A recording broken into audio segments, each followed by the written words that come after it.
Apcas, que no te lo cuenten. Escúchalo. Bienvenidos a Ciencia y Saber. Hola, ¿qué tal? Muy buenas, ¿cómo estáis? Bienvenidos un día más a Ciencia y Saber. Soy Joan Prats y hoy vamos a hablar de que quejarse cambia vuestro cerebro, cómo la negatividad se vuelve un hábito neurológico. Quejarse es humano, nos sirve para desahogarnos, pedir apoyo, compartir frustraciones o señalar una injusticia. En muchos casos, la queja cumple una función social y emocional necesaria. El problema aparece cuando deja de ser una válvula puntual y se convierte en una forma habitual y automática de interpretar la realidad. En ese punto, ya no estamos solo expresando lo que nos ocurre, estamos entrenando activamente a nuestro cerebro.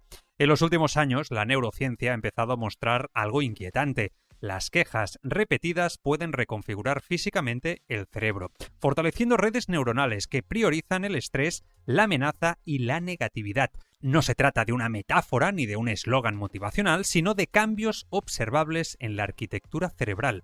La idea central es tan incómoda como poderosa. La manera en que hablamos de nuestros problemas influye en cómo nuestro cerebro aprende a ver el mundo. Y cuanto más repetimos un mismo patrón, más fácil y automático se vuelve. Cuando verbalizamos frustración de forma crónica, en conversaciones, pensamientos internos o redes sociales, no solo estamos describiendo un estado de ánimo, estamos activando una y otra vez los mismos circuitos cerebrales asociados a la detección de amenazas y al procesamiento del estrés. En especial, entran en juego regiones como la amígdala, clave en la respuesta al miedo y la amenaza, la ínsula, implicada en la percepción corporal y emocional del malestar, y la corteza prefrontal, especialmente sus áreas relacionadas con la evaluación negativa y la anticipación de problemas. Cada activación refuerza el camino neuronal que la produce. Es un principio básico de la neurociencia resumido en una frase clásica: las neuronas que se activan juntas se conectan juntas. Este fenómeno se conoce como neuroplasticidad. Según análisis divulgados por la Facultad de Medicina de la Universidad de Stanford, los patrones de pensamiento negativos repetidos fortalecen estas redes, haciéndolas más rápidas, más automáticas y más dominantes. El cerebro, en esencia, aprende a quejarse mejor. Precisamente por eso, cada vez más divulgadores y psicólogos recomiendan entrenar el lenguaje y la actitud mental de forma consciente. Un libro que va muy en esta línea es El arte de no quejarse, estoicismo para tiempos difíciles, donde se explica, desde una mirada práctica y estoica, cómo dejar de reforzar esos circuitos de negatividad sin caer en el positivismo ingenuo. En la bio del podcast, en la descripción de este capítulo, dejamos el enlace al libro y, si decides adquirirlo desde ahí, no solo te llevas una herramienta útil para entrenar tu mente, sino que además apoyas directamente a este podcast, a Ciencia y Saber, y nos ayudas a seguir produciendo más episodios como el de hoy. Pero aparte, durante décadas, se creyó que el cerebro adulto era rígido, casi inmutable. Hoy sabemos que esa idea es falsa. El cerebro cambia a lo largo de toda la vida en función de lo que hacemos, pensamos y repetimos. La neuroplasticidad permite que las conexiones neuronales se refuercen o se debiliten según el uso. Algunos ejemplos claros: practicar un instrumento musical refuerza circuitos motores y auditivos. Aprender un idioma reorganiza áreas relacionadas con el lenguaje. Entrenar la atención modifica redes del control cognitivo. Y repetir pensamientos negativos refuerza circuitos de estrés y amenaza.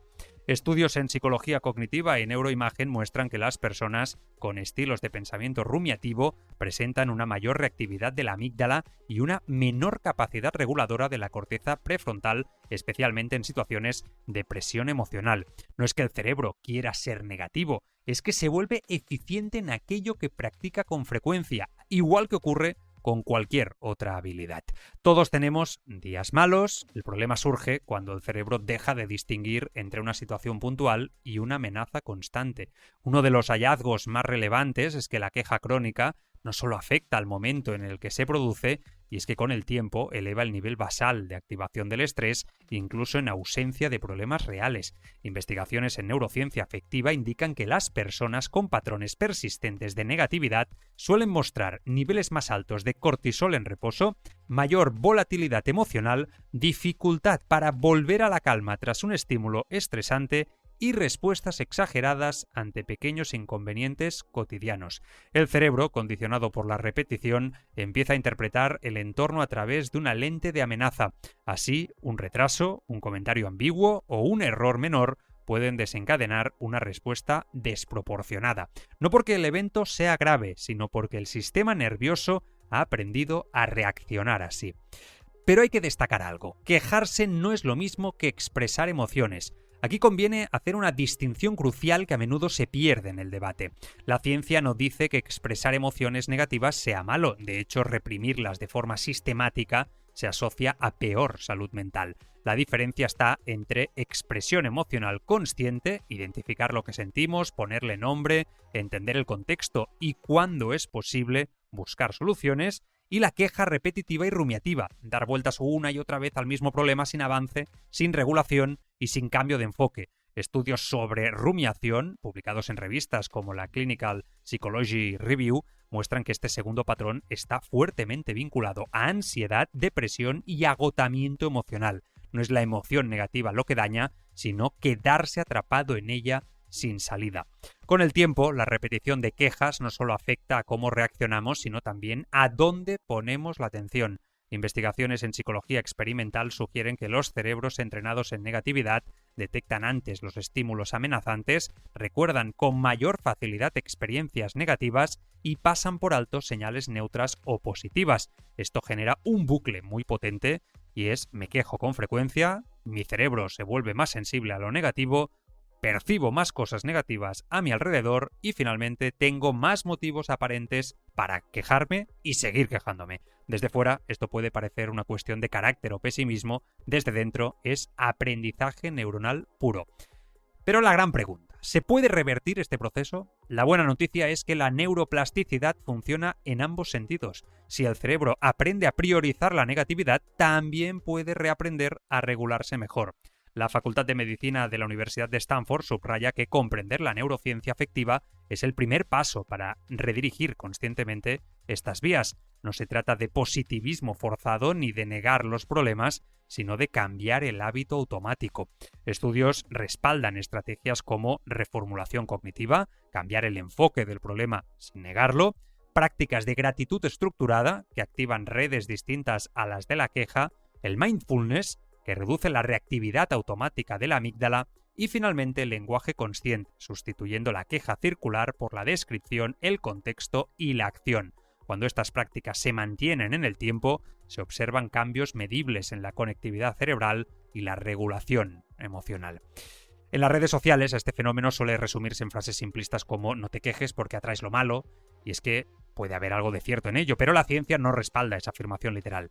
Lo que sí respalda es algo más sutil y mucho más importante. El cerebro se adapta al tipo de pensamiento que más repite. Quejarse no es un defecto moral ni un fallo de carácter, es un comportamiento aprendido y, como todo aprendizaje, puede modificarse. Entender que nuestras palabras moldean nuestro cerebro no debería generar culpa, sino responsabilidad, no para negar lo que va mal, sino para elegir cómo lo procesamos. Quizá no podamos controlar todo lo que ocurre, pero sí podemos decidir qué circuitos cerebrales reforzamos cada día, y esa decisión, repetida con constancia, también cambia el cerebro. Mañana más. Ciencia y Saber. Ciencia y Saber, una producción de Upcast. Upcast, que no te lo cuenten. Escúchalo.